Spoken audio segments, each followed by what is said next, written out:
സ്വാർട്ടപ്പെട്ടു. ഭയങ്കര സന്തോഷം, ഭയങ്കര സന്തോഷം. ആൾക്കാരിങ്ങനെ ആഘോഷിക്കുക, കുറെ ആൾക്കാർ. പിന്നെ കുറെ ആൾക്കാർ വിട്ടാ മറ്റേ ഒലിവിയ ഡിസൈനൊക്കെ ഭയങ്കര ആഘോഷമായിരിക്കും. ഭയങ്കര ചിലപ്പോൾ അവിടെ പാർട്ടിയൊക്കെ ഉണ്ടാവും, ഇൻസെന്റീവ് ഒക്കെ ഉണ്ടാവും. മറ്റേ കുട്ടികൾക്ക് കൊടുക്കാത്ത ശമ്പളമൊക്കെ ഇപ്പോൾ ചിലപ്പോൾ കൊടുത്തു തീർക്കുമായിരിക്കും. എന്താ ആ കൊച്ച് അറിഞ്ഞുകൊണ്ട് ചെയ്താണോ അറിയാതെ ചെയ്താണോ നമുക്കറിയില്ല. എനിക്കറിയില്ല, പേഴ്സണലായിട്ട് എനിക്കറിയില്ല. പക്ഷെ പുള്ളിക്കാരി അങ്ങനെ സ്കാമിലൊന്നും ഇതുവരെ പെട്ടിട്ടില്ല. അങ്ങനത്തെ തട്ടിപ്പ് പരിപാടിയൊന്നും ചെയ്യാറില്ലെന്ന് തോന്നുന്നു. അങ്ങനത്തെ ഒരാളല്ല എന്നാണ് കാഴ്ചയിൽ എനിക്ക് ഫീൽ ആവുന്ന അതാണ്. ഇനിയിപ്പോൾ നമുക്ക് തുറന്നു നോക്കാൻ പറ്റില്ലല്ലോ ഏത് പൊത്തിനകത്ത് ഏത് പാമ്പാണെന്നുള്ള. എന്താണേലും പുള്ളിക്കാരി ആകെ കയറി. അപ്പോൾ ഇതിനെക്കുറിച്ച് എക്സ്പോസ് ചെയ്ത വ്യക്തി നമ്മുടെ ജെബി എന്ന് പറയുന്ന ആള്. ഈ അടുത്തായിട്ട് പുള്ളിക്ക് മറ്റേ ധ്രുവ് രാഠിയുടെ പ്രേതം കൂടിയിട്ടുണ്ടെന്നാണ് എനിക്ക് തോന്നുന്നത്. പുള്ളിയുടെ തന്നെ കുറെ വീഡിയോസ് ഒക്കെ എടുത്ത് അങ്ങനെ തന്നെ വെച്ച് അങ്ങനെ തന്നെയൊക്കെ സംസാരിക്കാറൊക്കെ ഉണ്ട്. പക്ഷെ അതിന് ഒരു ധൈര്യം കാര്യങ്ങളൊക്കെ വേണം. എന്താ വെച്ചാല് മോഡിജിയെ പോലത്തെ ഒരാളിനെ കുറിച്ച് ഇങ്ങനെയൊക്കെ പറയുമ്പോൾ ഡിക്റ്റേറ്റർ എന്നൊക്കെ പറഞ്ഞ് ഒരു വീഡിയോയില് അങ്ങനെ വീഡിയോ ചെയ്യാൻ ഒരു ധൈര്യവും കാര്യങ്ങളൊക്കെ വേണം. അതിനൊക്കെ ഭയങ്കര സല്യൂട്ടാണ് ബൈ. എന്നിട്ട് നമ്മുടെ ജെബി ചെയ്ത ഒരു തെറ്റെന്ന് പറഞ്ഞാൽ കിക്കിനെ ഇതിനകത്ത് വലിച്ചിട്ടു. കിക്കില് മെമ്പറാണോ ഈ എൽനോസ് പാർട്ടിയിലെ പെണ്ണ് എന്നറിയാതെ, ഈ കുട്ടി അതാണോ എന്നറിയാതെ പുള്ളി പറഞ്ഞു. ഉടനെ കിക്ക് എന്നിട്ട് കമന്റ് ചെയ്തിട്ടുണ്ട്, സഹോദര എന്നുള്ള വിളി തന്നെ അറിയാം എന്നുള്ള ഒരു ഇതിലാണ് അവർ ചെയ്തിരിക്കുന്നത്. പിന്നെ കുറെ ആൾക്കാർ നമ്മുടെ സീക്രട്ട് ഏജന്റിനെ വിളിച്ചിട്ട് കുറെ മെസ്സേജ് ഒക്കെ അയച്ച്, നീ എന്തുകൊണ്ട് റിയാക്ട് ചെയ്യുന്നില്ല, അവള് എന്റെ കൂട്ടുകാരി ആയതുകൊണ്ടാണ്. അതുകൊണ്ട് സീക്രട്ട് ഏജന്റ് അത് എന്റെ കൂട്ടുകാരിയാ, ഞാൻ റിയാക്ട് ചെയ്യൂല, ഞാൻ പ്രൊട്ടക്ട് ചെയ്യും, എന്താ പ്രശ്നം എന്നും പറഞ്ഞുകൊണ്ട് ഒരു വീഡിയോ. വേറെ കുറെ ആൾക്കാർ ഇതിനെ കളിയാക്കി, ഇങ്ങനെ ചിരിച്ച് ഭയങ്കര സന്തോഷമാണ്. ഒരാൾക്ക് എന്തെങ്കിലും പറ്റി കഴിയുമ്പോൾ, ഒരാൾക്ക് ഒരു അബദ്ധം പറ്റിയെന്ന് കാണുമ്പോൾ ഭയങ്കര ഹാപ്പിയാണ്. നമ്മുടെ ഒരു മലയാളി കമ്മ്യൂണിറ്റിയുടെ ഒരു റെസ്പെക്റ്റും ഒരു കൾച്ചറാണത്. കൾച്ചറിന്റെ ഒരു ഭാഗമായിട്ട് മാറിപ്പോയെന്ന് വേണേൽ പറയാം. എന്താ സ്കാം? എങ്ങനെ സ്കാം പറ്റി? ഇത്ര ആൾക്കാരെ കാശ് എങ്ങനെ പോയി? നമുക്ക് കൂട്ടമായിട്ട് പോയിട്ട് ഒരു കംപ്ലൈന്റ് കൊടുക്കാം, സൈബർ ക്രൈമിൽ ഇത് ചെയ്യാം. അതൊന്നുമല്ല, ഇത് ചെയ്ത വ്യക്തി മറ്റേ തീ കൊളുത്തിയവനും ഇതുമില്ല ഒച്ച കേട്ടവനാണ് എന്ന് പറഞ്ഞ പോലെ ഇതിനകത്ത് പോയി ചേർന്ന ആൾക്കാരെ പറഞ്ഞാൽ മതിയല്ലോ. അവര് ഈ കുട്ടീനെ വിശ്വസിച്ച് ചേർന്നു എന്നാണ് പറയുന്നത്. അങ്ങനെ അവർ പറയുള്ളൂ. ഇനി അല്ലെങ്കിൽ തന്നെ അവരങ്ങനെ പറയുള്ളൂ. അവർ പറയും, ഇവരെ ഞങ്ങൾക്ക് അത്രയ്ക്ക് വിശ്വാസമാണ്, ചുമ്മാ പോയി ചേർന്നല്ലോ മോനെ. ഈ കുട്ടി ഇപ്പോ ഇടയ്ക്ക് ചാരിറ്റിയുടെ കാര്യമൊക്കെ പറഞ്ഞൊരു വീഡിയോ ഒക്കെ ചെയ്യാറുണ്ട്. ആ സമയത്ത് അത്രയ്ക്കും ചാരിറ്റി ഒക്കെ നിങ്ങൾ കൊടുക്കാറുണ്ട്. ഈ 10,000 കുറെ സ്ക്രീൻഷോട്ടൊക്കെ ഞാൻ കണ്ടു അവരുടെ വീഡിയോയില്. 9,000 കാരണം കാശ് ഇരട്ടിക്കുമല്ലോ, അതിനു വേണ്ടിയിട്ട് ചെയ്തതാണ്. അതിന് ഇത് ഇപ്പോൾ ഈ എൽനോസ് വാർത്ത എന്ന് പറയുന്ന ആ ചാനലിന്റെ ആള് ഒരു ഘടകമായെന്ന് മാത്രം, അത്രേ ഉള്ളൂ. അല്ലാതെ ഇത് മറ്റേ ഇവര് കാരണമാണ് ഞാൻ ഇങ്ങനെ ചെയ്തത് എന്നൊക്കെ പറയുന്ന മറ്റേ മണ്ടത്തരമാണ് ഭൈ. ഇപ്പൊ കിക്കില് മെമ്പർ ആണെങ്കിൽ തന്നെ ഇപ്പൊ എന്ത് ചെയ്യാൻ പറ്റും? അവർക്ക് എന്ത് ചെയ്യാൻ പറ്റും? മറ്റേ മല്ലൂർ രാവലനെ കഴിഞ്ഞ കൊല്ലം കിക്കിന്ന് കുറച്ചു കാലത്തേക്ക് മാറ്റി വെച്ചെന്ന് തോന്നുന്നു. അത് കഴിഞ്ഞ് അത് എന്ത് സംഭവിച്ചു ആ വീഡിയോ കുറിച്ച് പിന്നെ ഒന്നുമില്ല. ആ ഒരു വിഷയത്തെ കുറിച്ച് പിന്നെ ഒന്നും നമുക്ക് കേൾക്കാനില്ല. മറ്റേ സൗദി ലേഡിയും മറ്റേ സൗബിൻ ഷായറോ അതൊരു ഫ്ലോയിൽ വന്ന സൗദി ലേഡിയും സൗബിൻ ഷായറും നല്ലൊരു ടൈറ്റിലാണ്. നമ്മുടെ സൗദി ലേഡിയും സൗബിനും ഒരു സിനിമയ്ക്ക് പറ്റിയ ഒരു ടൈറ്റിലാണ്. എന്താണേലും ഈ പുള്ളിക്കാരി അറിഞ്ഞുകൊണ്ട് ചെയ്താണോ അറിയാതെ ചെയ്താണോ എന്നറിയില്ല. പക്ഷെ ഇപ്പൊ വന്നിട്ട് പുള്ളിക്കാരി പറയുന്നതെന്ന് പറഞ്ഞാല്, ഈ സീക്രട്ട് ഏജന്റ് സായികൃഷ്ണ പറഞ്ഞത് എന്ന് വെച്ചാല്, പുള്ളിക്കാരിക്ക് എല്ലാം ട്രേഡിംഗ് ആണ്. എല്ലാം ട്രേഡിംഗ് ആണേലും എന്താണേലും അതിനകത്ത് എങ്ങനെ കാശ് പോയി എന്നുള്ളത് അതിനൊരു കഴിവ് വേണമല്ലോ. അതിനൊരു തട്ടിപ്പെന്ന് പറയുമ്പോൾ അത് എങ്ങനെ അവർ തട്ടിച്ചു, എങ്ങനെ അവർ വെട്ടിച്ചു എന്നുള്ളത്, അതിനെക്കുറിച്ചൊന്നും ആരും ഒരു വീഡിയോയും കാര്യങ്ങളൊന്നും ഈ ജെബി തന്നെ അതിനകത്ത് വലിയ ക്ലിയർ ആയിട്ടൊന്നും പറയുന്നില്ല. പുള്ളി പറയുന്നത് തട്ടിപ്പാണ്, കുറെ ആൾക്കാരെ കാശ് പോയി, ഇത്രേ ഉള്ളൂ. കുറെ ആൾക്കാരെ കാശ് പോയി എന്ന് പറഞ്ഞാൽ എങ്ങനെ പോയി? അവര് ട്രേഡ് ചെയ്തോ അതോ ട്രേഡിങ് ചെയ്യാതെ അവരെങ്ങനെ ചെയ്തതാണോ? അതിനെക്കുറിച്ചൊന്നും ഒരു ഇതില്ല. കുറെ ആൾക്കാർ കൂടിയിട്ട് കംപ്ലൈന്റ് കൊടുത്തു കഴിഞ്ഞാൽ ഇത് വലിയൊരു സംഖ്യയാണ്. കാരണം പുള്ളിക്കാരിക്ക് ഇൻസ്റ്റാഗ്രാമിൽ 1 മില്യൺ സബ്സ്ക്രൈബർ ഉണ്ട്. ഇപ്പൊ എത്ര പേരെ കാശ് പോയെന്ന് എനിക്ക് കറക്റ്റ് അറിയില്ല.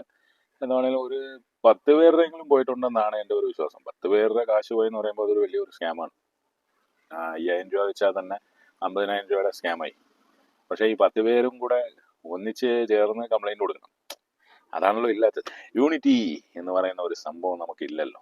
നമുക്ക് ഇപ്പൊ ഇത് ഈ പെണ്ണ് കുറെ കാലമായിട്ട് ഇവരുടെ വീഡിയോസ് ഒക്കെ കാണുന്നുണ്ട് ആൾക്കാർ. അപ്പോ ഇപ്പൊ ഒരു അബദ്ധം പറ്റിയെന്ന് പറഞ്ഞപ്പോ കുറെ യൂട്യൂബേഴ്സ് തന്നെ കുറെ ആൾക്കാർ ഇരുന്നിട്ട് ഇങ്ങനെ പിന്നെ ഈ ട്രോള് പരിപാടി ചെയ്യുന്നവര് അത് ഇരുന്നിട്ട് കണ്ടന്റിന് വേണ്ടിയിട്ട് എന്തും തിന്നാന്നുള്ള ഒരു സംഭവം ഉണ്ടല്ലോ, അത് ശരിയല്ല. എൻ്റെ ഒരു അഭിപ്രായത്തില്, എൻ്റെ ഒരു ഒപ്പീനിയനാണ്. എൻ്റെ വീഡിയോ വലിയ റീച്ചൊന്നും ഇല്ലാത്തതുകൊണ്ട് ഇതൊന്നും ആരും വലുതായിട്ട് കാണാനൊന്നും പോകുന്നില്ല. പക്ഷെ എന്നാലും ഇപ്പൊ അർജുന്റെ കേസ്, എന്തായിരുന്നു അതായത് ഡ്രോൺ വന്നു, മറ്റേ റിപ്പോർട്ടർ ടിവിയും മറ്റേ ന്യൂസ് ചാനലിന്റെയും കാര്യം കൂടെ പറയുന്നത്. അവരും ഈ ഇൻഫ്ലുവൻസേഴ്സിന്റെ, അവര് ഗ്ലോറിഫൈഡ് ഇൻഫ്ലുവൻസേഴ്സ് എന്ന് വേണേൽ പറയാം. ഇപ്പൊ അവര് പറയുമല്ലോ, നീയൊക്കെ യൂട്യൂബർ അല്ലേടെ, നീ ഗ്ലോറിഫൈഡ് യൂട്യൂബറാ, നിനക്ക് പ്രസ് എന്ന് പറയുന്ന ഒരു ഇതുണ്ട്. അല്ലാതെ യൂട്യൂബറും നിങ്ങളും തമ്മിൽ വലിയ വ്യത്യാസമൊന്നും ഞാൻ കാണുന്നില്ല. അവർ ചെയ്യുന്ന പരിപാടി തന്നെയാണ് ഇപ്പോൾ യൂട്യൂബേഴ്സും ചെയ്തുകൊണ്ടിരിക്കുന്നത്. എന്തുവാണ് ഒരു കൊച്ചിനെ ഒരു അബദ്ധം പറ്റി, ഇത് എങ്ങനെയാണ് പറ്റിയത്, ഇത് എത്ര പേരാണ്, ഇത് നിങ്ങൾ ഇൻവോൾവ് ആണോ എന്നും പറഞ്ഞുകൊണ്ട് അതിനെ കുറിച്ച് അന്വേഷിക്കാൻ ഒരു സമയം മെനക്കെടുത്താതെ ഉടനെ കളിയും ചിരിയും തമാശയും പറ്റി പറ്റി ആ കാശ് പോയവരുടെ കാര്യമൊന്നും ആരും ഒന്നും പറയുന്നില്ല. അതിനെക്കുറിച്ച് ഇത്ര പേരുടെ കാശ് പോയി, ഇത് ആൾക്കാരാണ് കാശ് പോയത്, നിങ്ങൾ സീക്രട്ട് ഏജന്റ് എന്നൊക്കെ പറയുന്ന ആള് ഏജൻസി ഒരു സീക്രട്ട് ആയിട്ട് ഓപ്പറേഷൻ ഒക്കെ ചെയ്യുമ്പോൾ നിങ്ങൾ അതൊക്കെ അന്വേഷിച്ച് ആ ആൾക്കാരെയൊക്കെ ഇത് എടുത്തിട്ട് കഴിഞ്ഞാൽ കുറച്ചുകൂടെ നല്ലതായിരിക്കും.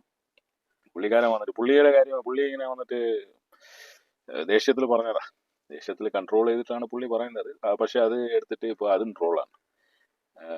അതെന്റെ ഫ്രണ്ടാണ്, ഞാൻ പ്രൊട്ടക്ട് ചെയ്യും, ഞാൻ എടാ നിങ്ങൾക്ക് പോയി ചത്തുവിടറ എന്നും പറഞ്ഞോണ്ട് അത് ഇതും പറഞ്ഞോണ്ട് ട്രോൾ.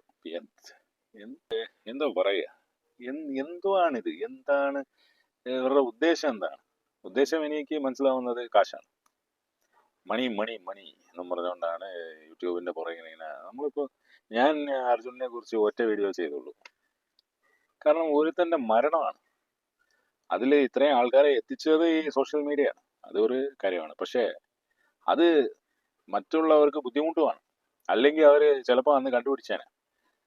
അവര് 4 JCB വന്നുള്ളൂ, അവർ കുറച്ച് അവിടുത്തെ ആൾക്കാർ നിന്ന് ആലോചിച്ച് കണ്ടുപിടിക്കാനുള്ളതിന് പകരം ഇതെന്താ സംഭവിക്കുന്നതെന്ന് വെച്ചാൽ ഒരു മൊത്തവും കൂടെ ഇങ്ങനെ ഇളകി പോരുക. മൊത്തവും കൂടെ ഇങ്ങനെ ഇളകി പോരുമ്പോൾ എന്താ സംഭവിക്കുന്നത്, അവർക്ക് അവിടെ ചെയ്യാനുള്ളവർക്ക് ദേഷ്യം.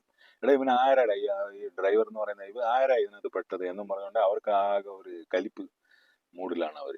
അപ്പോൾ അങ്ങനെ കലിപ്പ് മൂഡിൽ പോയി കഴിയുമ്പോൾ ഓഫീസേഴ്സ് കലിപ്പ് മൂഡിലാണെങ്കിൽ ഒരു കാര്യം നടക്കത്തില്ല. കാരണം എല്ലാവർക്കും ഈഗോ ആണല്ലോ.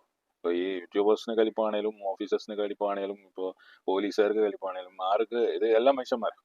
ഇവർക്ക് കലിപ്പ് വന്നു കഴിയുമ്പോൾ ഇവർ പിന്നെ ഒന്നും ശ്രദ്ധിക്കില്ല. ഒരു അവരുടെ ആ ഈഗോയെ ബൂസ്റ്റ് ചെയ്യാൻ, അവരുടെ ഈഗോയെ തീറ്ററ്റ് കൊടുക്കാനുള്ള ഒരു പരിപാടി മാത്രമേ അവർ ചെയ്യുള്ളൂ. അതാണ് അവിടെ മറ്റേ എന്താ പറയുക പേര്, ഇസ്രയേല്, അവൻ പോയിട്ട് ഇത് ഇവിടാണ് അവിടാണെന്നൊക്കെ പറഞ്ഞു. അതിനെക്കുറിച്ചും കുറ്റം. അവൻ പറഞ്ഞത് നിങ്ങൾ എന്തിനാ എടുക്കാൻ പോയത്? അവൻ അവിടുത്തെ ഓഫീസറോ കാര്യങ്ങളോ ഒന്നും അല്ല. അവന് കുറേ സ്ഥലങ്ങളിൽ ഇങ്ങനെ പോയി ചെയ്യാറുണ്ട്, അവൻ്റെ ഒരു ഹോബിയാണ്, ഒരു പാഷനാണ്, അവൻ അങ്ങനെ ചെയ്യാറുണ്ട്. അപ്പോൾ അത് അങ്ങനത്തെ ഒരാളെ അപ്രീഷിയേറ്റ് ചെയ്യുക, അങ്ങനത്തെ ഒരാൾ വന്നു കഴിയുമ്പോൾ യൂസ് ചെയ്യേണ്ട രീതിയിൽ യൂസ് ചെയ്യുക. നിങ്ങൾക്ക് ഒരു എക്സ്ട്രാ ഒരു ഹാൻഡാണ് അവിടെ കിട്ടുന്നത്, ഒരു ആളാണ് കിട്ടുന്നത്. അതല്ല, അവൻ പറയുന്ന മൊത്തം ഇങ്ങനെ ഇതായിട്ട് കേട്ടു. ഇത് എന്നാ ഇവിടെ കുഴിക്കാം, എന്നാ അവിടെ കുഴിക്കാം എന്നും പറഞ്ഞുകൊണ്ട് കുഴിച്ചു നോക്കി. എന്നിട്ട് അവസാനം കുറ്റം മൊത്തം അവൻ. കുറ്റം പറയാൻ ഒരു ഉളിപ്പ് വേണ്ട. അത് ഒരു TV ചാനലിലാണ് കുറ്റം പറയുന്നത്. കാരണം ഈ TV ചാനലും പൈസയുടെ പുറകിലാണ്. ഇത് എങ്ങനെ ഇത് കണ്ടുപിടിക്കണം, ഇത് ഇങ്ങനെ ചെയ്യണം, ഉടനെ ലൈവ് ഇട്, ഉടനെ മറ്റേ ഡ്രോൺ വരുന്നു, ഇത് വരുന്നു, അത് വരുന്നു. എന്തോ ബൈ, ഒരു ഒരു മര്യാദ വേണ്ടേ? ഒരു ന്യൂസ് റിപ്പോർട്ട് ചെയ്യുമ്പോൾ വരെ പണ്ട് സംഭവിച്ചത് 26/11 മറ്റേ അറ്റാക്ക്, അത് ഫുള്ളി ഇങ്ങനെ ന്യൂസിൽ ഇങ്ങനെ കവർ ചെയ്യുക. അവന്മാര് അകത്ത് ഇരുന്ന് TV കാണുകയാണ്. മറ്റേ ടെററിസ്റ്റ് അറ്റാക്ക് ബോംബെയിൽ സംഭവിച്ചത് അത് അങ്ങനെ അവർ കണ്ടു എന്നാണ് പറയുന്നത്. അവരങ്ങനെ അതിന് നമ്മൾ വളം വെച്ച് കൊടുക്കുകയല്ലേ, എന്ത് കാര്യത്തിനാണ്? അപ്പൊ എവിടെയൊക്കെ നമ്മൾ എന്തൊക്കെ. ഇപ്പോൾ ഞാൻ ഈ വീഡിയോ ചെയ്യാൻ കാരണം എനിക്ക് കണ്ടിട്ട് കഷ്ടം തോന്നി. എന്താണ് മറ്റേ കുറച്ചു കാലം മുമ്പേ നമ്മൾ കണ്ടതാണ്, ഒരു പെണ്ണ് മറ്റേ ആത്മഹത്യ ചെയ്തു. മലേഷ്യയിൽ ഒരു പെണ്ണ് തമിഴ് കുട്ടിയെ കണ്ടാണ് അവർ ആത്മഹത്യ ചെയ്തു. മുസ്ലിമാന്ന് തോന്നുന്നു അവര്, ആ കുട്ടി മുസ്ലിം. അത് കേരളത്തിലാന്ന് തോന്നുന്നല്ലേ. ഇങ്ങനെ കുറെ സംഭവങ്ങളുണ്ട്. അതായത് ഓൺലൈനിൽ പിന്നെ പോയി തെറി വിളിക്കാന്ന് പറയുമ്പോൾ ചുമ്മാതെ ഈ സായി കൃഷ്ണയെ തന്നെ എന്ത് തെറിയാണ്. ഇപ്പൊ നോക്കുമ്പോൾ പുള്ളിയുടെ കമന്റ്സ് ഒക്കെ കുറെ സോർട്ട് ചെയ്തിട്ടാണ് അതിനൊരാളിനെ വെച്ചെന്ന് തോന്നി. തെറി കണ്ട് മടുത്തിട്ട് പുള്ളി ഒരാളിനെ നിർത്തി നീ തെറിയൊക്കെ ഡിലീറ്റ് ചെയ്ത് കളയെന്ന് പറഞ്ഞിട്ടുണ്ടെന്ന് തോന്നുന്നു. എന്ത് കാര്യത്തിനാണ്, എന്തുവാണ് ഇതിനകത്ത് എന്താ ഒരു സന്തോഷം കിട്ടുന്നത്? ഇപ്പോൾ ഒരാളെ കുറ്റം ഇപ്പോൾ ഒരു എൽനം സ്വാർട്ടയെ കുറ്റം പറഞ്ഞു ഒരു ഒരു വ്യക്തി JB എന്ന് പറയുന്ന ചാനലിൽ JB വന്നിട്ട് പറഞ്ഞു, അത് നല്ല കാര്യം, അത് സത്യമാണെങ്കിൽ അത് വളരെ തെറ്റാണ്. പിന്നെ അതിനെക്കുറിച്ച് അന്വേഷിക്കുക, അതിനൊരു കേസ് കൊടുക്കുക, കാര്യങ്ങളൊക്കെ മുന്നോട്ട് കൊടുക്കുക. അതല്ല ഉടനെ മറ്റേ ഇന്ന് രാവിലെ ഞാൻ ഒരു വീഡിയോ കണ്ടു, മറ്റേ ലൈഫ് ഓഫ് അനന്തു, അത് അറിയാമെന്ന് എനിക്ക് കറക്റ്റ്, ലൈഫ് ഓഫ് അനന്തു ആണെന്ന് തോന്നുന്നു. ഓ എയറിലാണ് എയറിന്ന് ഇറങ്ങിയോ, എന്ത് കാര്യത്തിനാണ്? ഇപ്പൊ ഈ ഒലിവിയ ഡിസൈൻസിന്റെ കാര്യം തന്നെ, കേസ് കൊടുത്തു കഴിഞ്ഞാൽ ഒന്നും നടക്കില്ല എന്നുള്ളത് ഏകദേശം പ്രൂവ് ആയി കഴിഞ്ഞു നമുക്ക്. എന്താന്ന് വെച്ചാൽ കേസ് കൊടുത്തു കഴിയുമ്പോൾ അവർ ആരും അന്വേഷിക്കാനുള്ള ആൾക്കാർ അന്വേഷിക്കുന്നില്ല എന്നുള്ള രീതിയിലാണ് നമ്മൾ. പക്ഷെ ആരും കേസിന് പോയില്ല. കാരണം എന്താണെന്ന് വെച്ചാൽ മുദ്രപത്രവും മറ്റേ കാര്യങ്ങളൊക്കെ ഒപ്പിട്ട് കൊടുത്തിരിക്കുകയാണ് ആ പെൺകുട്ടികൾ. അപ്പൊ ഈ ഓൺലൈനിൽ തന്നെ അവരെ ഭീഷണിപ്പെടുത്തി, അവരെ മറ്റേ ടാറടിച്ച് കാണിച്ച് അവരെ ഇങ്ങനെ വലിച്ചു കീറി ഓട്ടിച്ച് അലക്കി എന്തോ പറയണ്ടത്, ഇതൊക്കെ ചെയ്ത് അവര് കാശ് തരും എന്നാണ് ഉദ്ദേശിക്കുന്നത്. കുറേ ആൾക്കാർ വീഡിയോ ചെയ്തു. ഞാൻ അതിനകത്ത് വീഡിയോ ചെയ്തില്ല, എനിക്ക് അതിനെക്കുറിച്ച് വലുതായിട്ട് അറിയത്തില്ല. ഞാൻ ഇങ്ങനെ നോക്കിയപ്പോൾ അത് ഏതോ ഒരു സ്കാമാണ്. സ്കാമിനെ കുറിച്ച് ഒരാൾ വീഡിയോ ചെയ്യുന്നു, രണ്ടാൾ വീഡിയോ ചെയ്യുന്നു, പിന്നെ സൂരജ് പാലാക്കാരൻ പോകുന്നു വീഡിയോ ചെയ്യുന്നു, കുറെ ആ പെൺകുട്ടികളൊക്കെ അവിടെ നിർത്തിക്കൊണ്ട് വീഡിയോ ചെയ്യുന്നു. പുള്ളിയുടെ ഒരു ഷോ ഉണ്ടല്ലോ, ആ ഒരു രീതിയിൽ വീഡിയോ ചെയ്യുന്നു. പിന്നെ പുള്ളിയെ മറ്റേ കടൽ മച്ച എന്ന് പറയുന്നവൻ വിളിച്ചു എന്ന് പറഞ്ഞ് അതിനൊരു വീഡിയോ ചെയ്തു പുള്ളി. ഇങ്ങനെ വീഡിയോ ചെയ്ത് ആ ഒലിവിയ ഡിസൈൻസ് എന്ന് പറയുന്ന ഒരുപാട് സ്ഥാപനങ്ങളുണ്ട് നമ്മുടെ നാട്ടില്. ശമ്പളം കൊടുക്കാതെയാണ് അവർ ലാഭത്തിലെത്തിക്കുന്നത്. കാരണം ശരിക്കും ശമ്പളം കൊടുത്തു കഴിഞ്ഞാൽ സ്ഥാപനം പെടും. ആ ഒരു സ്ഥിതിയിലാണ് ഇന്നത്തെ മറ്റേ റെന്റ് കാര്യങ്ങള്, മറ്റേ ചെലവും കാര്യങ്ങളൊക്കെ അങ്ങനെയാണ്. അതുകൊണ്ട് ഇപ്പോൾ ഒരുപാട് സ്ഥാപനങ്ങൾ എന്താ ചെയ്യുന്നതെന്ന് വെച്ചാൽ അപ്പൻഡിസ്, മറ്റേ ഫ്രണ്ട്സിൽ പറയാറ് അപ്പൻഡിസ് ആയിട്ട് ജോലി ചെയ്യാം. അപ്പൊ അതിന് ശമ്പളം വേണ്ടേ? ശമ്പളം വേണ്ടെങ്കിൽ ജോലി ചെയ്തോ എന്നും പറഞ്ഞുകൊണ്ട് 2 മാസം ട്രെയിനിങ്, 1 മാസം ട്രെയിനിങ്, ഇങ്ങനത്തെ പരിപാടി കുറേ ഉണ്ട്. അപ്പൊ അത് നമ്മൾ ചെയ്യുകയാണെങ്കിൽ നമ്മൾ അതിനെ കുറിച്ചൊക്കെ അന്വേഷിച്ച് കുറേ കാര്യങ്ങൾ ചെയ്യണം. അല്ലാതെ ഈ ഒരു ഒലിവിയ ഡിസൈൻസിനെ കിട്ടി, അവര് പിന്നെ കുറെ കാര്യങ്ങൾ അവരും കൂടെ റിയാക്ട് ചെയ്തിട്ടാന്ന് വെച്ചോളൂ. അത് അങ്ങനെ പോയി, അത് അവർക്ക് കിട്ടേണ്ടതാന്ന് തോന്നുന്നു. പക്ഷെ ഇപ്പോ അതേപോലത്തെ ഒരു ചെറിയ സ്കാമാണ് ഇപ്പൊ ഈ ഹെലൻ ഓഫ് സ്പാർട്ട എന്ന് പറയുന്നത്. ഹെലൻ ഓഫ് സ്പാർട്ട പുള്ളിക്കാരി ചെയ്തത് തെറ്റാണ്. പുള്ളിക്കാരി മനസ്സിലാക്കാതെ ഇങ്ങനെ ഒരു കാര്യം ചെയ്തു. ഈ കാര്യം കാരണം കുറെ ആൾക്കാർക്ക് കാശ് നഷ്ടപ്പെട്ടു. അപ്പൊ പുള്ളിക്കാരി ചെയ്യേണ്ടതെന്ന് വെച്ചാൽ ആരൊക്കെയാണ്, നിങ്ങള് എല്ലാരും കൂടെ വാ, നമുക്ക് പോയി കംപ്ലൈന്റ് കൊടുക്കാം എന്ന് പറഞ്ഞ് കംപ്ലൈന്റ് കൊടുത്തു കഴിഞ്ഞാൽ കുറെയെങ്കിലും ഇവർക്ക് ഈ ഹെലൻ ഓഫ് സ്പാർട്ടയ്ക്ക് കാശ് അയച്ചു കൊടുത്തത് ആളുടെ അക്കൗണ്ട് നമ്പറും കാര്യങ്ങളൊക്കെ ഉണ്ടാവുമല്ലോ, കാരണം അതൊരു പ്രൊമോഷനാണ്. അപ്പോൾ ഇങ്ങനത്തെ പരിപാടി സെബി, നമ്മുടെ stock exchange board of India പറയുന്നതെന്ന് പറഞ്ഞാൽ ഫൈനാൻഷ്യൽ അഡ്വൈസറി, അതിന് എക്സാമിനേഷനൊക്കെ പാസ്സാവണം. ലെവൽ 1, ലെവൽ 2 എന്നൊക്കെ പറഞ്ഞ് അതിന് എക്സാമിനേഷൻ ഉണ്ട്. അത് ചെയ്യാതെയാണ് ഒരുപാട് ആൾക്കാർ ഈ മറ്റേ ഫൈനാൻഷ്യൽ അഡ്വൈസ് കൊടുക്കുന്നത്. നിങ്ങൾ ഗോൾഡിൽ ഈ സമയത്ത് നിങ്ങൾ ബൈ ചെയ്യൂ, സെൽ ചെയ്യൂ എന്നൊക്കെ പറഞ്ഞ് ഈ മറ്റേ സംഭവങ്ങളുണ്ടല്ലോ, ഈ സ്റ്റോക്കിൽ തന്നെ ടാറ്റ മോട്ടോഴ്സ് നിങ്ങൾ മേടിക്കൂ, ഇതിങ്ങനെ പോവും. അങ്ങനെ വെച്ച് നോക്കുകയാണെങ്കിൽ നമ്മുടെ വലിയൊരാൾ, ഇന്ത്യയിലെ ഒരു വലിയൊരു മന്ത്രി പറഞ്ഞാണ് നിങ്ങൾ ഇന്ത്യൻ സ്റ്റോക്ക് മാർക്കറ്റ് ഭയങ്കരമായിട്ട് മേളിലേക്ക് പോവും എന്ന് പറഞ്ഞിട്ട് ഇലക്ഷൻ കഴിഞ്ഞപ്പോൾ താഴോട്ട് പോയി, കുറെ ആൾക്കാർക്ക് നഷ്ടം ഉണ്ടായി. അതിനെക്കുറിച്ച് അന്വേഷണം കാര്യങ്ങളൊക്കെ വരാനുള്ള സാധ്യത ഉണ്ട്. പക്ഷെ അത് ഇങ്ങനെ നിൽക്കുകയാണ്. അപ്പൊ അതിന്റെ ഒരു ചെറിയ സ്കാമാണ് ഇത്. പക്ഷേ സെബി ഭയങ്കര സ്ട്രോങ് ആണ്. Stock exchange board of India ഭയങ്കര സ്ട്രോങ് ആണ്. അവർ ഒരിക്കലും ഈ ഫൈനാൻഷ്യൽ അഡ്വൈസർ എക്സാമിനേഷൻ പാസ്സാവാത്ത ആൾക്കാരെ അവർ എന്റർടൈൻ ചെയ്യാറില്ല. ഫൈനാൻഷ്യൽ അഡ്വൈസർ നിങ്ങൾ പാസ്സായിട്ടില്ല, നിങ്ങൾ ഫൈനാൻഷ്യൽ അഡ്വൈസ് കൊടുത്തെങ്കിൽ നിങ്ങൾ പെടും. നിങ്ങൾ ഭയങ്കരമായിട്ട് പോലീസ് സ്റ്റേഷൻ, മറ്റേ കോടതിയൊക്കെ കയറി ഇറങ്ങേണ്ടി വരും. കാരണം സ്റ്റോക്ക് എക്സ്ചേഞ്ച് ബോർഡാണ് അതിനകത്ത് കേസ് കൊടുക്കുക. പിന്നെ അതിനകത്തും കുറെ തട്ടിപ്പും വെട്ടിപ്പും കാര്യങ്ങളൊക്കെ ഉണ്ട്. വെട്ടിപ്പും തട്ടിപ്പും എല്ലാ സ്ഥലത്തും ഉണ്ട്. പക്ഷെ ഇത് ഇപ്പോൾ ഈ ഹെലൻ ഓഫ് സ്പാർട്ടയുടെ കാര്യത്തിൽ ഇപ്പൊ ചെയ്യേണ്ടതെന്ന് പറഞ്ഞാൽ ആ പെണ്ണിനായിട്ട് കളിയാക്കാതെ, ഒരു പെണ്ണായതുകൊണ്ട് എനിക്ക് ആരാന്ന് പോലും എനിക്ക് ഡയറക്റ്റ് അറിയത്തും കാര്യങ്ങളൊന്നും ഇല്ല. ഞാൻ പറയുന്നത് വെച്ചാൽ കളിയാക്കാതെ, എത്ര പേരായാലും പറ്റിക്കപ്പെട്ടു, അവരുടെ ഡീറ്റെയിൽസ് ഒക്കെ എടുത്തിട്ട് ഒരു കംപ്ലൈന്റ് കൊടുക്കും. നിങ്ങൾ കിക്കിൽ ചെയ്യേണ്ട ഒരു കാര്യം അതാണ്. കാരണം നിങ്ങളൊരു കിക്ക് എന്ന് പറയുന്ന ഒരു കമ്മ്യൂണിറ്റി, നിങ്ങളൊരു സംഘടന, നിങ്ങളൊരു ഓർഗനൈസേഷനാണ്. അപ്പം നിങ്ങൾക്ക് ഈസി ആയിട്ട് കംപ്ലൈന്റും കാര്യങ്ങളൊക്കെ കൊടുക്കാൻ പറ്റും. കാരണം നിങ്ങൾക്കൊരു ബൈലോയും കാര്യങ്ങളും മറ്റേ അജണ്ടയും ഇതും രജിസ്ട്രേഷനും ഒക്കെ കഴിഞ്ഞതാണ്. എന്നാണ് നിങ്ങൾ പറയുന്നത്. രജിസ്ട്രേഷൻ ഒന്നും ഞാൻ കണ്ടിട്ടില്ല. പക്ഷേ രജിസ്ട്രേഷനൊക്കെ കഴിഞ്ഞാണെങ്കിൽ നിങ്ങൾ ഗവൺമെൻറ്